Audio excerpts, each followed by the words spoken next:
Muy buenas tardes, tengan todas y todos ustedes. Sean bienvenidos a la ceremonia de clausura de la Conferencia Global sobre Financiamiento Político, Global Conference on Money in Politics. Nos acompaña en esta importante ocasión Yves Leterme, Secretario General de IDEA Internacional.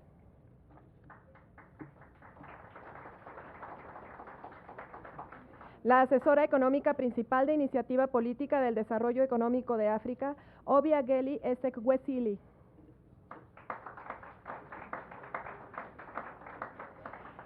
El excomisionado presidente electoral de la India, Dr. Qureshi. El secretario de Asuntos Políticos de la Organización de Estados Americanos, Francisco Guerrero Aguirre. Para moderar esta mesa se encuentra el director regional para América Latina y el Caribe IDEA Internacional, Daniel Sobato. Tiene el uso de la voz en este momento Daniel Sobato.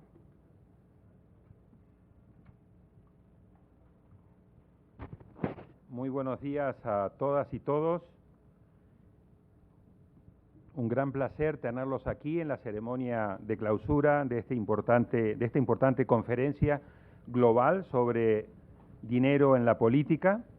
Les quiero, en primer lugar, agradecer por el compromiso que han demostrado, la participación, sus excelentes comentarios, pero llegó el momento de que podamos tratar de recuperar y sistematizar la variedad de puntos de vista, los diálogos expresados a lo largo de estos 2 días y medio de trabajo.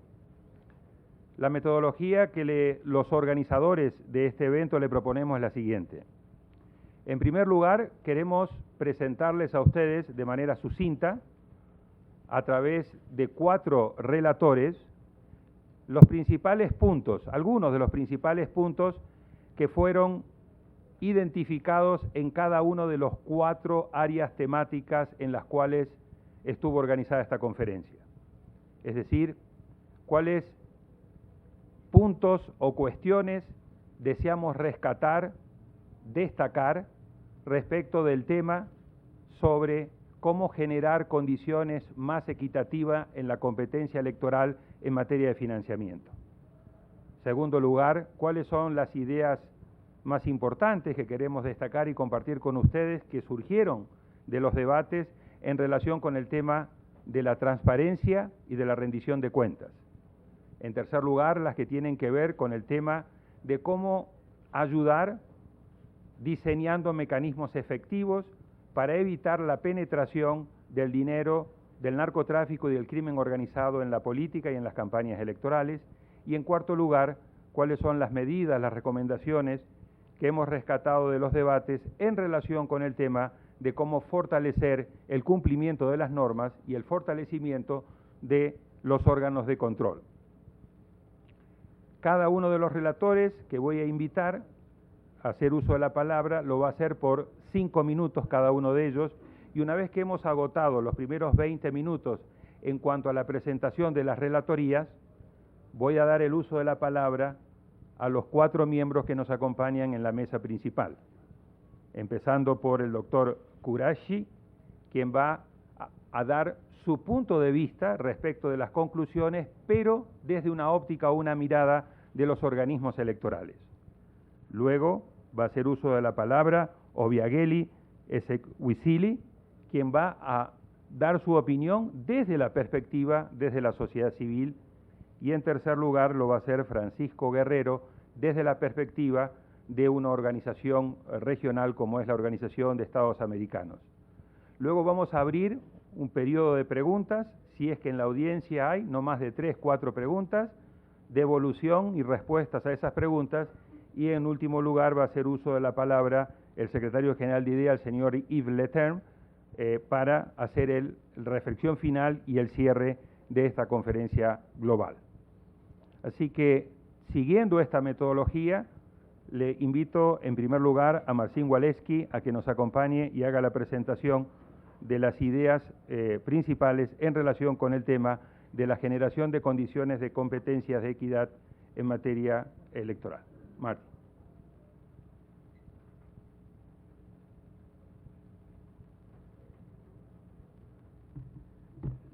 Thank you, Daniel, and I would like to thank the organizers for this excellent event. In my 5 minutes, I would have to be very selective. Obviously, it is impossible to cover all the aspects which we discussed over the last 2 days. I will not be able to go into depth of our discussions, but I've chosen 3 main issues, and I would like to propose some concrete action points, some suggestions for our future work.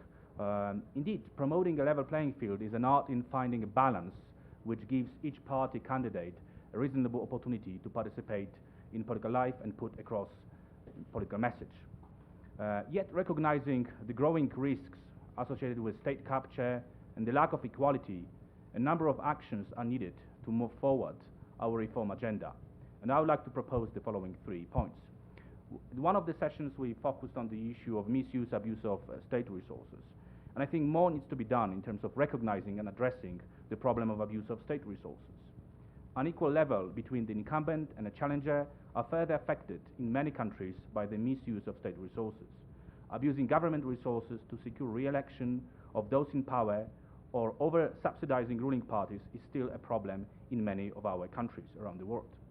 Thus, the concrete action point which I would like to recommend is a stronger engagement of and closer cooperation among domestic and international election observations, and this is really needed to properly address this problem.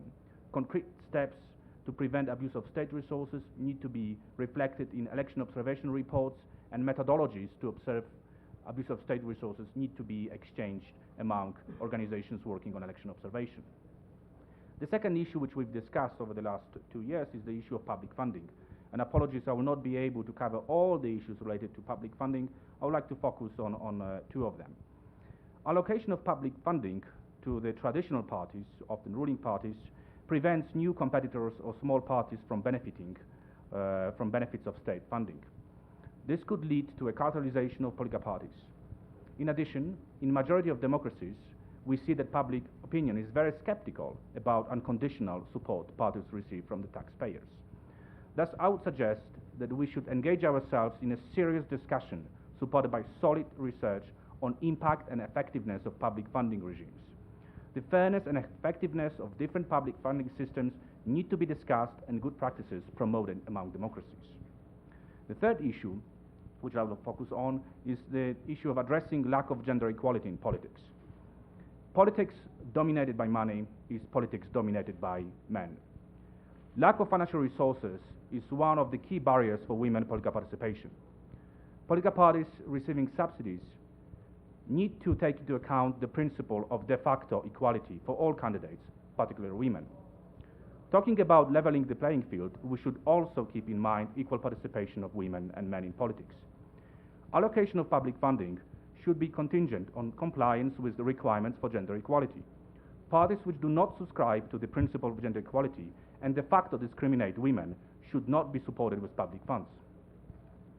Gender equality is not only an international obligation in line with CEDAW, Beijing Platform for Action, number of Council of Europe OC recommendations, but it also offers political parties an opportunity to open themselves to women leaders, helping them to become more representative. Then the concrete action point I would like to propose is that gender equality needs to be a principle behind our public funding regimes. We need to collect gender disaggregated data, evaluate how funds are allocated, and ensure that public funds are not used in discriminatory manner. The final point I would like to make deals with spending limits for political campaigns. So we had a session which was dealing with the cost of elections, and we briefly spoke about spending limits. Securing equality between candidates and healthy competition means that reasonable limitation on campaign expenditure may be justified. Particularly, it is necessary when we want to ensure that the free choice of voters is not undermined and the democratic process distorted. Today, out of 170 democracies studied by International IDEA, majority of them contain spending limits, different spending limits, those applying to candidates, to political parties. Yet their effectiveness is often questioned. And no doubts, we certainly need to have more research looking at the effectiveness of spending limits, what are the conditions for spending limits, and how to make sure that they are capturing the whole political process, not just elections. But we should also keep in mind that context matters, and we should be vigilant. Some regimes might be undermining political competition by using some of those issues which I mentioned earlier. For example, the wrong combination of unrealistic spending limits, high threshold for allocation of public funding, and tolerance for the abuse of state resources may lead to unintended consequences damaging multi-party democracy. We should always keep in mind a potential conflict between two fundamental principles of modern democracy: political equality and political liberty. Regulations should be well designed and realistic to ensure that both principles are respected, as together they form the bedrock of any democratic system. My final point would be on our future engagement.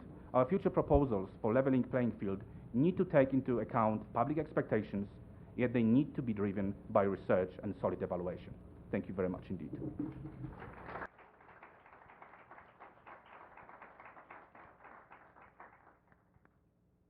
Muchas gracias, Marcin, por tu presentación de los puntos sobre el primer tema, y ahora me gustaría invitar a Magnus Ullman para que nos presente los principales puntos del tema relativo a transparencia y rendición de cuentas.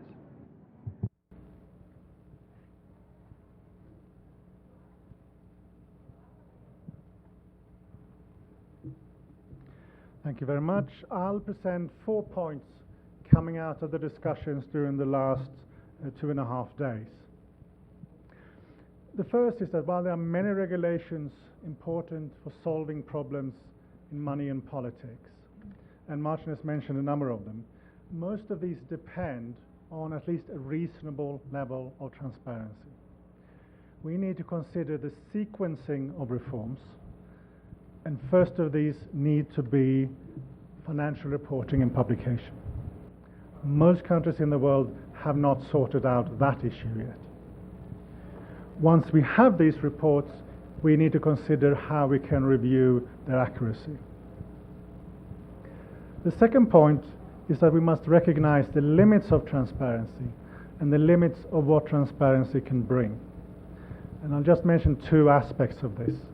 The first is that the publication of those who give money to opposition parties can, in certain scenarios, lead to the harassment, even violence against these individuals. And when that is the case, transparency reduces the level playing field. Secondly, political finance reporting is not going to shed light on illicit financing or the role of organized crime. What they do will not appear in campaign finance reports.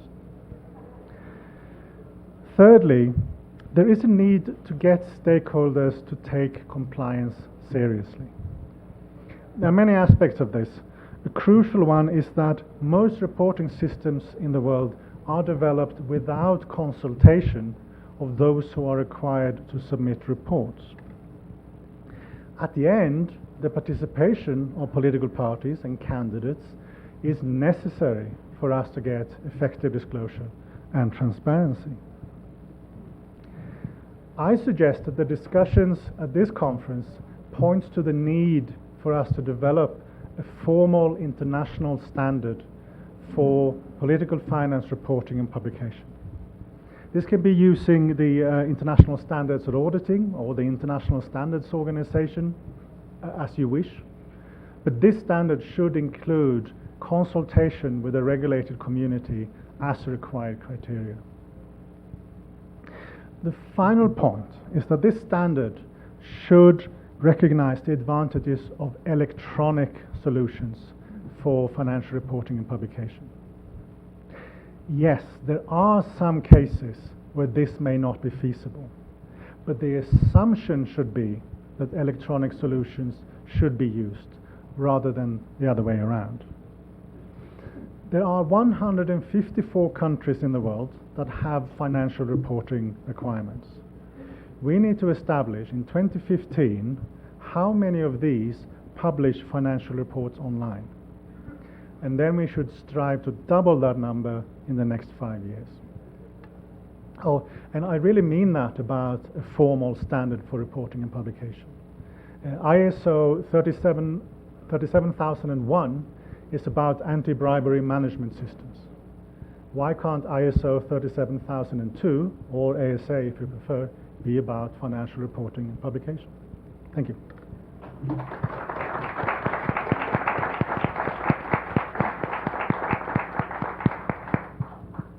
Thank you very much, Magnus. And now I would like to invite Kimana Zulueta Fulcher to present the conclusions on the illicit funding. Thank you, Daniel. Let me start by saying that the issue of illicit sources of political financing is getting increasing attention, as is shown by it being one of the topics that we've discussed these days here. But at the same time, at a broader level, the linkage between organized crime and politics, the criminalization of politics or the politicization of crime, as we spoke about yesterday, is also getting increased attention in both the academic and the policy circles.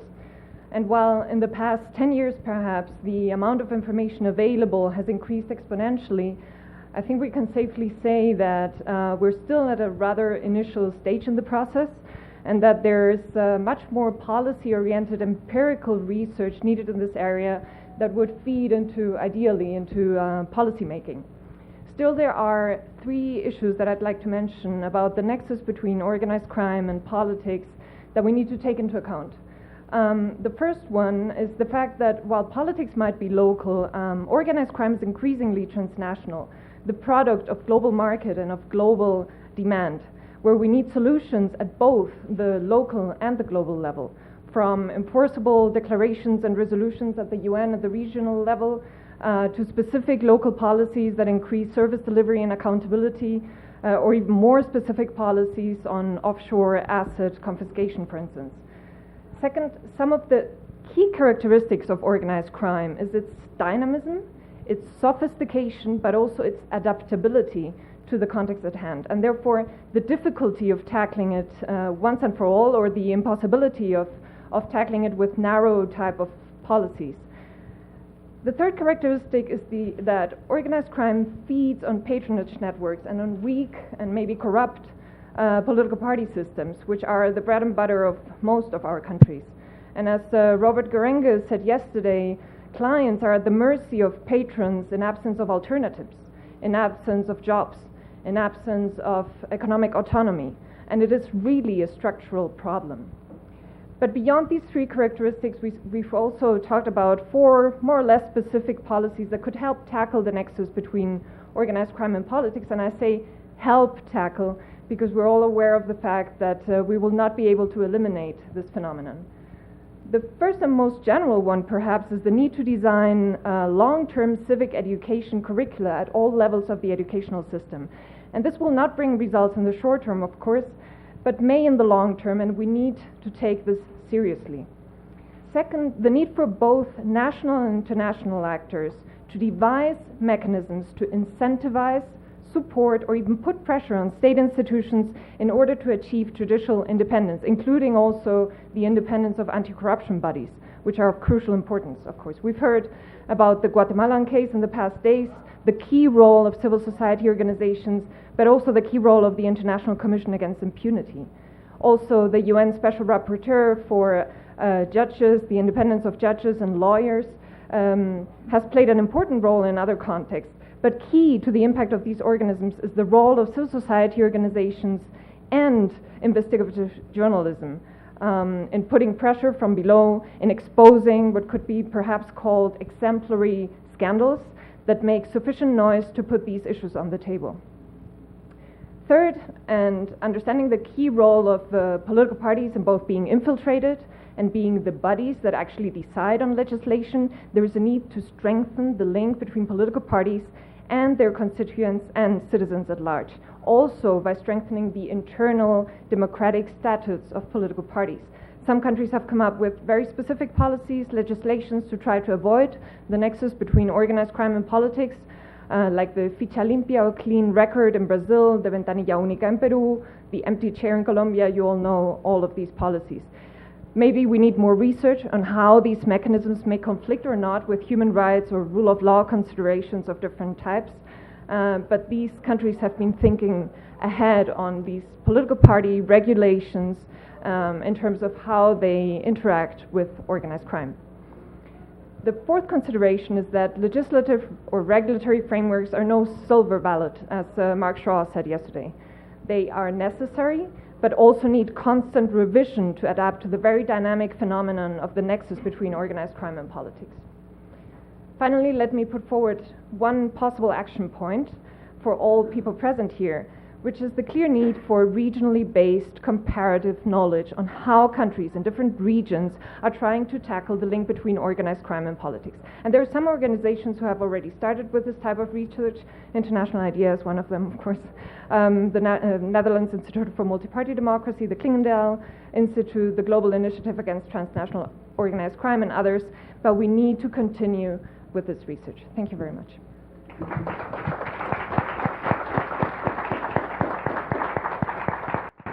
Muchas gracias, Kimana, y vamos a invitar ahora a Kevin Casazamora para la presentación del último tema que tiene que ver con los mecanismos de control. Muchas gracias, Daniel, y un saludo a los miembros de la mesa. Yo voy a transmitir algunos puntos sobre uno de los temas que ha sido reiteradamente mencionado a lo largo de esta discusión, que es el cumplimiento, o más bien el déficit de cumplimiento de las reglas del financiamiento político. Y ha habido a lo largo de estos 2 días y medio un casi unánime acuerdo en que uno de los problemas más graves que hay en materia de financiamiento político es la falta de aplicación efectiva de la ley. Y sobre eso quiero hacer 4 puntos. Lo primero es que no hay que perder de vista cuál es el sentido del sistema de sanciones y del sistema armado para asegurar el cumplimiento.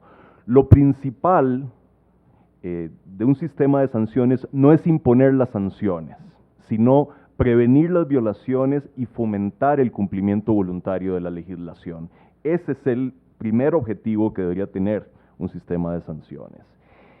Y eso implica, para empezar, que los reguladores deberían facilitar información permanentemente a los actores políticos para que puedan cumplir de manera fluida con las reglas. Pero además implica que la eficacia de la fiscalización durante las campañas es quizá la clave si lo que nos interesa es prevenir las violaciones a la legislación. Y dicho sea de paso, sobre esa eficacia de la fiscalización, cuáles son los mejores mecanismos para ayudar a ir descubriendo los problemas que hay durante las campañas, se sabe muy poco. Esta es una materia en la que hay que investigar mucho más. Entonces, pues, la aplicación de las sanciones es, de alguna manera, el último y más indeseable de los recursos. Habiendo dicho eso, no debemos perder de vista que las sanciones no son una alternativa a la regulación, sino un componente inherente de esta. Y John Kithongo lo puso muy bien. La pura verdad es que el elefante en la habitación, cuando hablamos de financiamiento político, es la impunidad. El segundo punto en esta materia tiene que ver con las características del sistema de sanciones, y creo que hay un acuerdo bastante generalizado en que las sanciones en materia de financiamiento político deben ser simples, deben ser disuasivas, deben ser claras, deben ser proporcionales, deben ser variadas y deben ser oportunas. Y quizá el punto más importante en con respecto a esto es que más que la severidad draconiana de las sanciones, lo que es esencial es que el sistema de sanciones sea creíble y que la aplicación de esas sanciones sea consistente. Ahí está, me parece, la clave.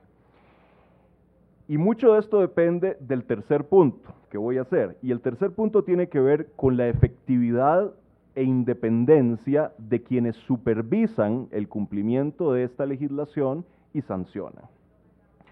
Lo más obvio es que las autoridades encargadas de hacer cumplir la legislación de financiamiento político necesitan recursos suficientes para aplicar la ley, recursos financieros, recursos humanos, pero además herramientas legales adecuadas, y eso tiene que ver con cosas como lo que han hecho en México, también lo hicieron en mi país, en Costa Rica, de levantar el secreto bancario, levantar el secreto tributario cuando se trata de financiamiento político, darles a las autoridades encargadas de vigilar el cumplimiento de la legislación acceso directo a los tribunales, etcétera, herramientas legales.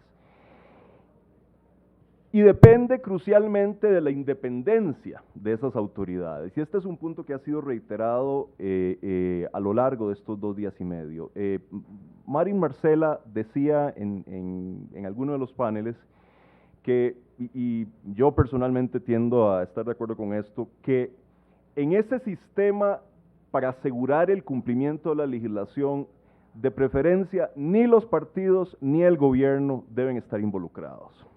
Y eso por lo menos por 2 razones. Primero, por una cosa que señalaba Marcin Walewski, porque en muchas ocasiones la ley se utiliza para perseguir a la oposición. Se aplica aquella frase atribuida al general Perón de que para mis amigos todo, para mis enemigos la ley. Ese es un primer problema. Y el segundo problema, quizá más importante, es que uno de los grandes destinatarios de los controles del financiamiento político debe ser el propio gobierno, toda vez que uno de los problemas más graves y generalizados en esta materia es el abuso de los recursos estatales.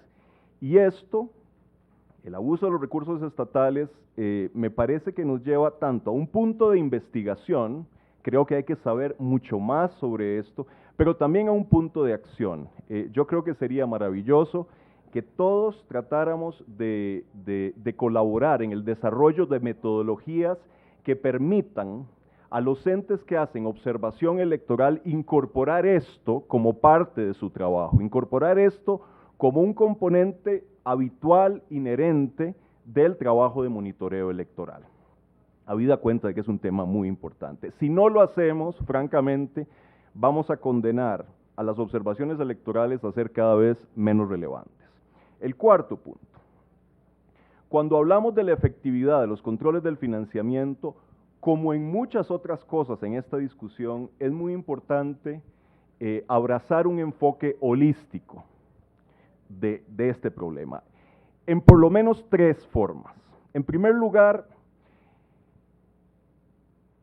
hay que ser holístico y amplio en cuanto al tiempo de aplicación de los controles. El presidente Josipovic decía de manera muy certera que no se trata únicamente de proteger la integridad de las elecciones, sino la integridad de todo el ciclo político. Esta es una tarea permanente.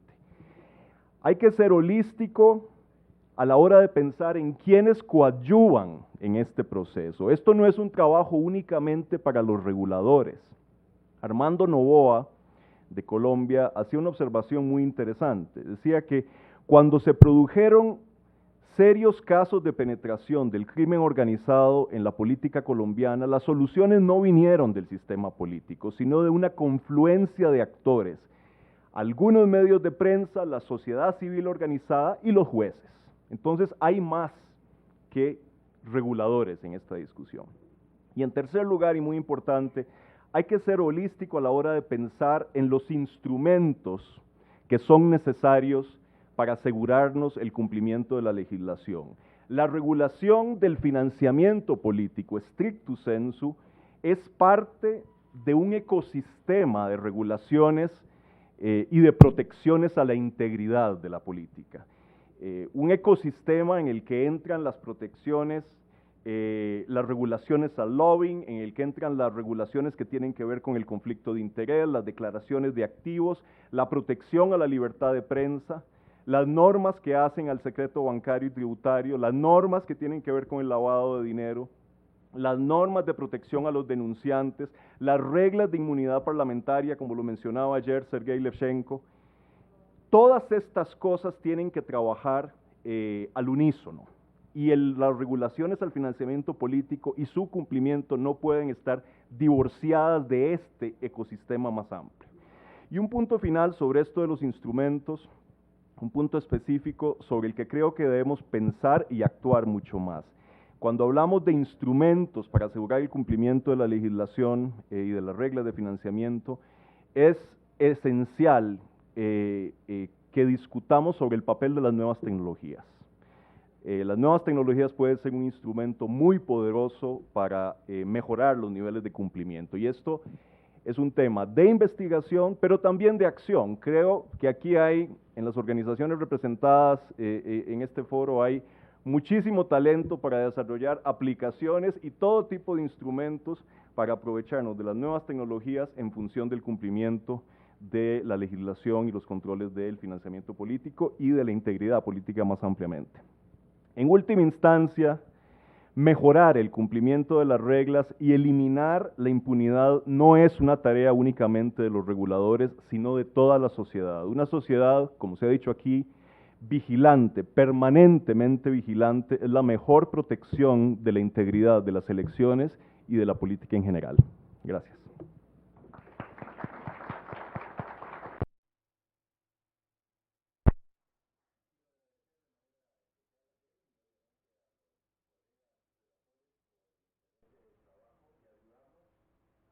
Matizar las discusiones que hemos tenido a lo largo de estos 2 días y medio, a lo largo de 12 sesiones de trabajo. Así que es un esfuerzo muy grande que obviamente no pretende ser un resumen, sino tan solo la identificación preliminar de aquellos aspectos que los relatores han considerado como más relevantes, sin perjuicio que después haremos un informe detallado sobre el seminario en sí. Habiendo votado esta primera parte, ahora me gustaría entrar a la segunda parte de esta mesa de clausura e invitar al doctor Qurashi que nos dé su primera reacción por 5 minutos, y les voy a rogar a todos ser estrictos en el cumplimiento del tiempo, desde la perspectiva de los organismos electorales, a algunas de estas conclusiones y obviamente su perspectiva sobre